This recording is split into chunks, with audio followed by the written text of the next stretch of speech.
season seemed to come a little bit early in New Hampshire this year, and what better time to make peach strawberry Danishes? For this, I made a croissant dough recipe that I've been working on for a while and just shaped it into Danishes instead of croissants. So you want to start by making your butter block. That's going to be 3/4 of a cup of butter. You're going to want to roll it between a piece of parchment paper that's folded in half, eventually be a 5 by 8 inch block so that you can laminate it into your pastry. Then I moved over to my stand mixer with the dough hook attachment to start mixing all of the dry ingredients. You're going to want 2 cups of gluten-free bread flour with wheat starch in it, 1 cup of gluten-free 1-to-1 or measure for measure flour. For this, I used both King Arthur brand. 1/2 cup of sugar, 2 teaspoons of salt, 2 teaspoons of baking powder, 1/2 teaspoon of baking soda, 2 teaspoons of flaxseed meal, and 3 teaspoons of potato starch. I will put the full recipe with all of the amounts down in the description, so don't feel like you need to keep up with all the measurements.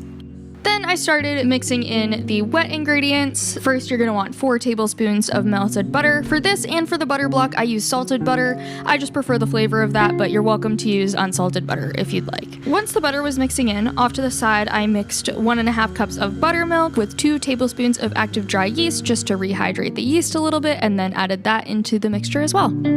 Once the dough was all combined, I put it in the fridge while I prepped the peaches. I just took the pits out and then sliced them into pretty thin slices to put on top and threw those back in the fridge. I let the dough chill for about an hour.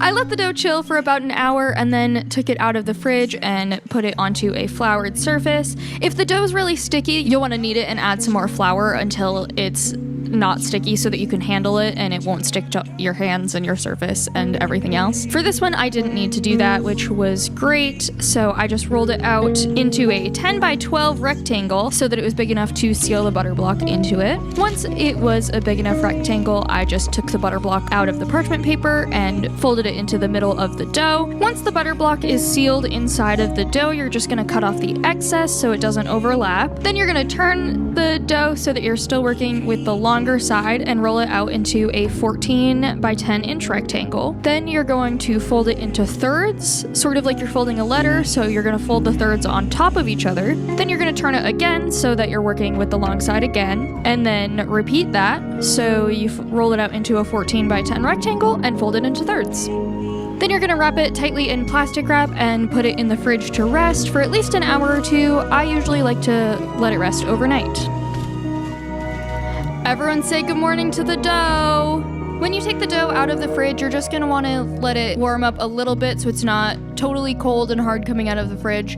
You'll put it on a floured surface once again and add extra flour because once the dough is done chilling, it will be a little bit stickier. You're going to roll it out into a rectangle. This is the last time you have to roll it and also the biggest roll of all of them. So this will be a 24 by 12 inch rectangle when it's all said and done. Once it's around that size, you're just going to cut off the edges just so it does make a complete rectangle and doesn't have those sort of jagged edges that you'll get originally. Then you're going to cut it into squares. So depending on the size you end up with your rectangle, you're just going to do the math and make it into squares. Here I did 3 by 3 inch squares. Then we're going to move on to filling the Danishes. Here I just used strawberry preserves that I just bought from the store with the peaches. So I tried a couple of different shaping methods here. I seem to have the best luck when I folded all of the corners into the middle and made a sort of divot for the strawberry preserves to go into, and then put the peaches on top of the strawberry preserves. I just found that those held their shape the best when they were baked. I also just thought that this looked so pretty when they were baked. I just couldn't stop looking at them. I couldn't get over how pretty they were.